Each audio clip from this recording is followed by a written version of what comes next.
senhoras e senhores, muito boa tarde, todos bem-vindos, mais uma aula de história. Essa música é uma música para contemplar o nosso próximo capítulo, que fala sobre a Grécia Antiga, cultura e influência, né? A Grécia Antiga tinha vários ritmos musicais, muitos deles atribuídos aos ritmos e instrumentos musicais atribuídos a deuses, né? E por falar em deuses, a Grécia Antiga era um lugar repleto de deuses, né? Entre eles tinham 12 principais deuses, mas existiam outros tantos deuses. Deus do teatro, Deus do vinho, Deus dos deuses, os deuses... O deus dos deuses era o Zeus, né? Também as Olimpíadas eram realizadas em homenagem a Zeus, né? Que era considerado o maior dos deuses da Grécia Antiga, né? Muito bem, o capítulo de hoje, então, das páginas número 20...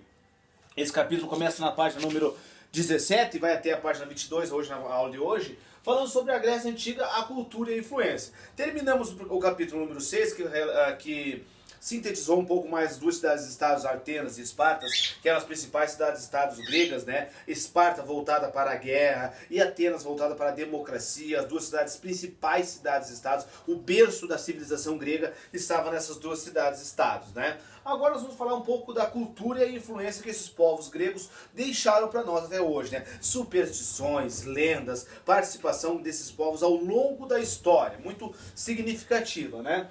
Por exemplo, então como eu disse para vocês, a religião dos povos gregos era baseada nesses 12 principais deuses, né? E cada um deles tinha uma função, tinha uma simbologia, uma mitologia, um mito muito grande por trás de cada um desses deuses.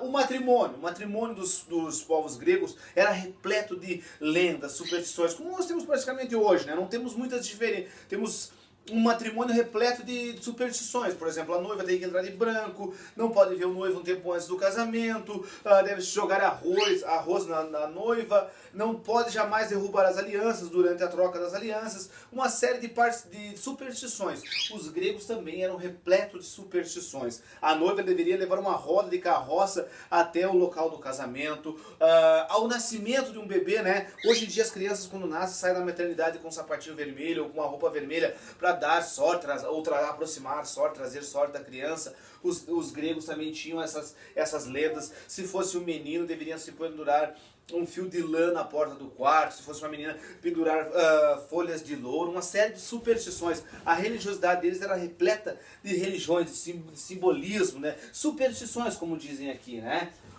O matrimônio, então, a mulher ela ficava submissa ao marido, né? Isso aí era uma das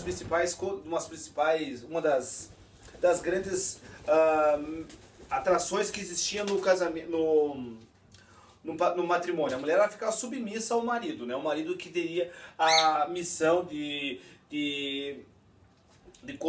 trazer a mulher para perto de si, e a partir daquele momento ela seria uma propriedade dele, mais ou menos assim. Tem as atividades da página número 18, 19 que vocês devem fazer em relação à questão da mulher, o matrimônio, tudo mais. São questões bem pessoais que vocês devem responder na página 19. Falei sobre os deuses, né? Cada um desses deuses tinha um templo onde eles eram colocados, né? Cada um deles tinha um templo. Mais ou menos como nós temos hoje, temos diversas igrejas, né? Igrejas de São Miguel, Santo Antônio, São Judas, enfim, São Francisco, temos igrejas relacionadas a um santo, né? Eles tinham templos para cada um desses deuses, né? Cada um tinha um templo onde eles eram adorados. E esses deuses, eles eram lembrados de formatos humanos, assim, né? Como se fossem pessoas, assim, a representação dos deuses. Falando um pouco sobre a cultura dos povos gregos, pessoal. A Grécia Antiga estava localizada num terreno um pouco montanhoso, né? Muitas montanhas, ondulações, o que não tinha uma agricultura tão desenvolvida, embora eles plantassem muitas coisas. As principais eram o azeite de oliva, né? As oliveiras eram as principais culturas que esses povos trabalhavam em relação à terra, né? Devido a ser uma região muito montanhosa. A gastronomia dos gregos era muito diversificada. Frutos do mar, carnes de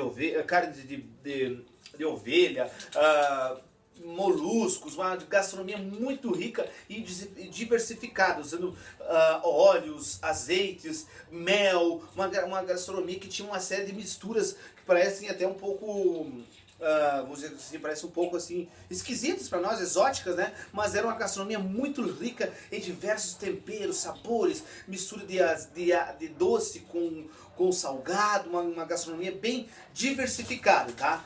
falando sobre esses povos, dessa cultura grega.